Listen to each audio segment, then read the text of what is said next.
All right, guys, so check it out. Today we're doing regular jump rope versus weighted jump rope.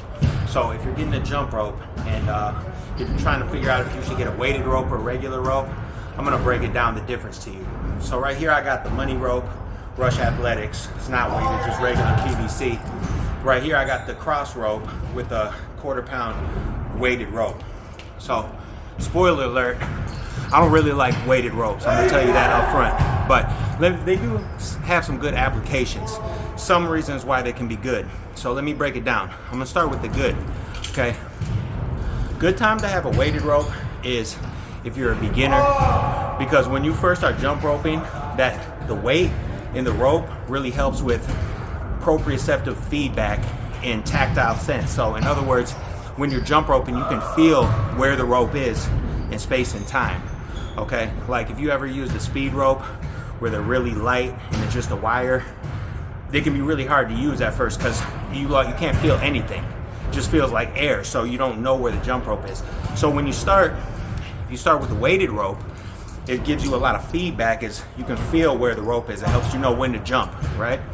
So that's the first good thing about them.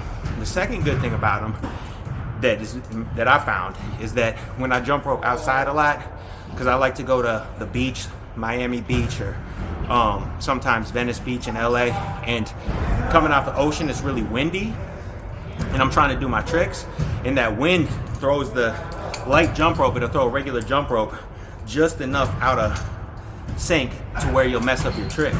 So you can kind of negate that by using a little bit of a weighted rope. That way the wind doesn't interfere. So that's the upsides of it, okay? Now let's talk about the downsides.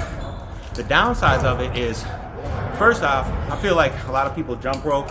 It's an overall body workout, we all know that, but we normally focus on the jump rope. It's normally for like cardio and for legs, right? With some arms, back, abs, everything in there, right? So you have to think about it. If you're trying to get a better workout and you're using a weighted rope, what's the difference? Because the jump is still the same. So you're not getting a mad leg pump by using a weighted rope. It's not making you jump any harder. All it's really doing is it's making it a lot difficult on the wrist flexors and extensors, and maybe the shoulders. Because if you're jump roping right, you'll have your arms here by your side. So that means you're just using your wrist to change the jump rope, right? If you're not jump roping right, you might be out here using a lot of arms and using a lot of shoulders. But like I said, if you're jump roping correctly, you're really using just your wrist. So what's the extra weight gonna do? It's gonna work the hell out of your wrist, your forearms, and your wrist.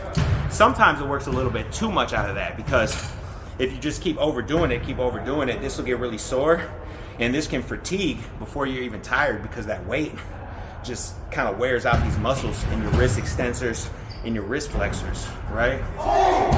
So especially if anyone deals with like carpal tunnel or anything like that has to do with this, radial nerve pain, then you definitely don't want to do it. So that's the thing, is that people get a weighted rope because they want an extra pump, but what's it really working? It's working your forearms, that's all it's working. Maybe a little bit of your back, maybe. But yeah, the jump doesn't really affect the jump. The jump's still the same.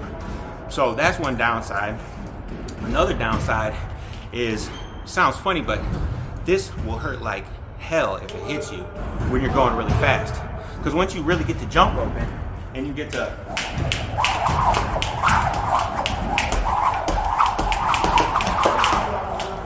and it smacks you and you're doing your trick and you mess up, it'll smack your toe.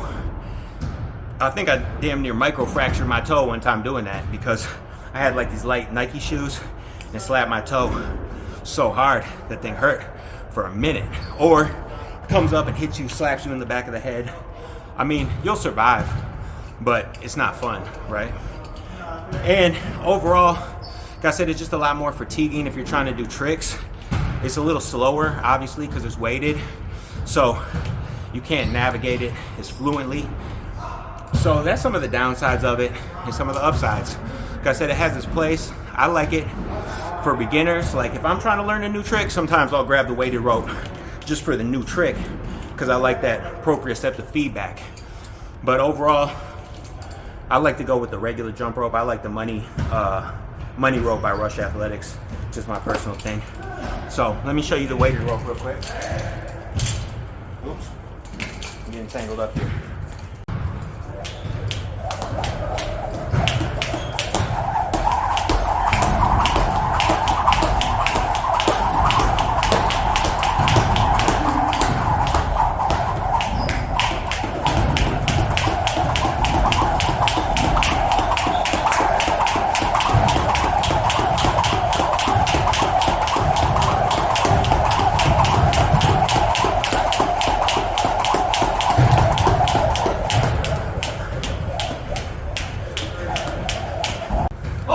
Money rope.